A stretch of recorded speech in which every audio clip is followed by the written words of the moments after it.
The French Effect is a new novel by Canadian author Patricia Sands, which is set to be released this Saturday. The story within the book is a reminder for all of us that it is never too late for a second chance, and Patricia knows that all too well, starting her writing career in her 60s. Now, Patricia joins us to talk about her story and her novel, and I have to say, the opening line of this book, Nora is having a moment, it really resonated with me because I feel like no matter what age you are, you have those moments where you're just like, oh my goodness. But talk to me about book number 13 and how we got here, because I feel like your story is so, so special.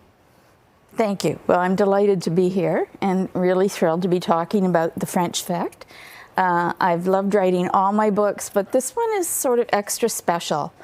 It's just a really happy story, and one I think that'll resonate with all ages, even though my main character is in her 50s.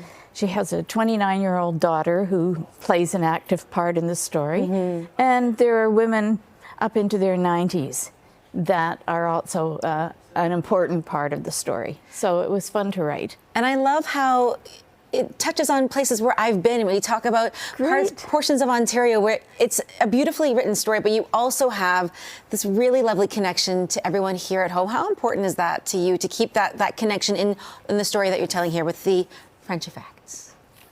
Well, I love writing about the south of France, of course. Well, about all of France, actually. And I first fell in love with France when I was 21, and the love affairs never ended. But I also, I don't know, I've always loved everywhere I've lived. You know, I lived in the West End of Toronto for many decades. Collingwood was always part of our home as well, going up on weekends. And then during COVID, we decided to move up permanently. And so it was fun to make that the small town that Nora lives in, although I didn't mention the name of the town. But, you know, if you know, you know. I love that. And I do appreciate the fact that this is, again, very reminiscent of your own life with those second chances and taking those big leaps, no matter what chapter you are in life. But speaking of chapters and many books, we're on book number 13. You've got a few of your other books here. But talk to me about starting this chapter of your life when it comes to, in your 60s, taking on, this is book number 13 with The French Effect, but talk to me about this journey for you, because I feel like it must be cathartic in a lot of ways. Well, totally unexpected. And for the last 15 years, it has been a major part of my life. I didn't know that I was going to become an author, and I won't start going on about how it actually happened, but my first book was The Bridge Club. And it's about my real life bridge club, women my age, we've all been friends since we were in our late teens, early 20s. And that was what started the whole thing. I thought that would be the only book that I wrote, but then when I started hearing from readers asking what else I'd written, I realized that I wanted to write more, and I had become involved with the writing community as well. So, and women also wrote and said, we love reading about more mature women. Well, and everyone's got a story, and I do love the idea, especially with The French Effect, that reminiscent of, you know, stages in life where, I mean, many years ago now, I moved out to Saskatchewan. My mom and I, same relationship. I didn't go to Paris, but I did go to Saskatchewan. Shout out to the prairies.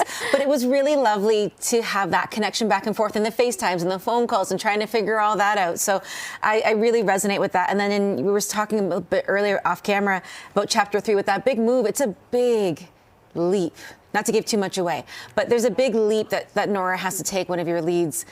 You know, how was it writing that? Because that's a big step in anyone's life to make a really big change. Yes, it is. But part of what I'm what they call a pantser in writing. I kind of write by the seat of my pants. I love it. I sort of know where I'm going, but I'm not a very good plotter. And things happen as my characters develop. And so Nora, you know, went to dog sit her daughter's neighbor's Doberman on the spur of the moment because the neighbor's dog sitter became ill. And so that's what started her adventure there. I love it. And everything that happens is a result of characters that she meets and opportunities that suddenly arise. And that's what life's all about too, isn't it? Such is life. So from book number 1 to book number 13, Patricia, thank you so much for coming in. I'm excited to continue diving into the book.